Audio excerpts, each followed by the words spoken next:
Hola, buenas tardes. Mi equipo está compuesto por Yael Arjona, Ernesto Molina y yo, Isabel Vivas. A continuación les vamos a compartir nuestro parecer con respecto a los acontecimientos ocurridos el 2 de octubre del 68, el día en el cual, como todos sabemos, ocurrió la terrible tragedia en Tlatelolco, debido a que un mitin llevado a cabo por muchísimos estudiantes en aquel momento, quienes estaban cansados de que el gobierno los reprimiera. Para realizar este video, tomaremos en cuenta la película Rojo Amanecer. Sobre Rojo Amanecer. La película es muy interesante, dejando como Jorge Fons, el autor, el cinematográfico, la mente maestra detrás de la obra, realiza un impacto y se profundiza en, en las escenas para darle un ambiente para que el espectador cuando vea se sienta y vea lo que pasó en la masacre de Tlatelolco. Pero en mi opinión personal, relata muy bien los eventos de la matanza de Tlatelolco del 2 de octubre de 1968, desde la perspectiva de una familia que vivía en unos departamentos por la Plaza de las Tres Culturas, una plaza muy interesante que tenemos en México, que divide tres épocas diferentes: la época prehispánica, la época... me voy a tomar un poco, y la época moderna. Gracias a esto se logra ver muy bien las escenas y cómo la película representa que el gobierno intentó, más que ir por los estudiantes, hizo una masacre, y la gente que salía de sus casas y seguía a los estudiantes se involucraron y terminaron desapareciendo, que obviamente se murieron, como se filtraron varias fotos y otras cosas por el estilo.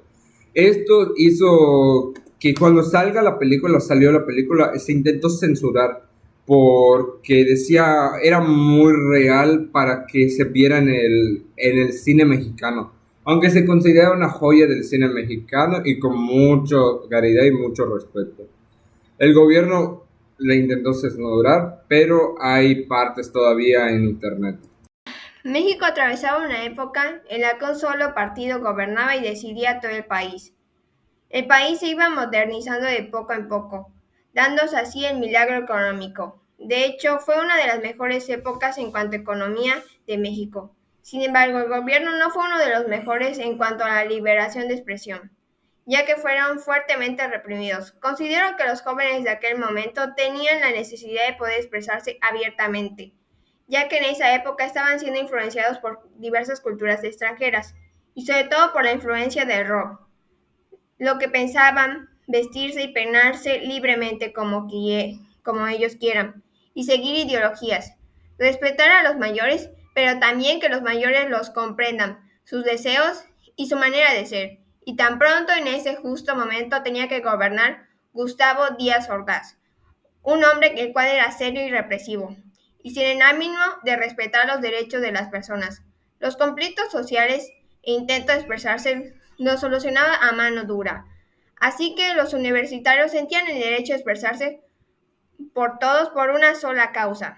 Así que ese 2 de octubre, sin tomar en cuenta las consecuencias que podían ser fatales, la película es el reflejo de lo que muchos mexicanos sentían en aquel momento, porque perdieron a sus hijos, hermanos, amigos. Así, eso es lo que sabemos que pasó realmente, y no lo que aquellas noticias de aquel momento nos querían dar a conocer.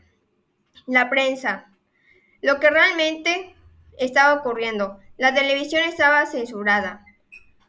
Muchos mexicanos esperaban el noticiero para enterarse, o más bien para malenterarse de lo que ocurría. En los medios de comunicación se decía lo que el gobierno quería que supiéramos, y no la verdad. Incluso le echaban la culpa a aquellos estudiantes. En la Constitución se plasman las garantías individuales. De los mexicanos tienen el derecho como libertad e igualdad, así como también libertad de expresión. Sin embargo, en la realidad social era todo lo distinto. En las altas élites de gobierno no tenían los privilegios, pero no los demás. Y en esos tiempos había mucho para luchar, y las generaciones de los años 60 Ya no era de los que se callaban e inclinaban la cabeza, sino que luchaban y muchas veces arriesgaban sus propias vidas. Hay que tomar en cuenta que durante esos tiempos se caracterizó por la Primera y Segunda Guerra Mundial, el sufrimiento de la Declaración Universal de los Derechos Humanos. Sin embargo, era importante alzar la voz para que los derechos dejen de ser vulnerados. En conclusión de este comentario, opinando que no es correcto que se vulneren los derechos de las personas, que se les prohíba hablar o escribir o decir lo que sienten, y no solo obedecer lo que el gobierno diga.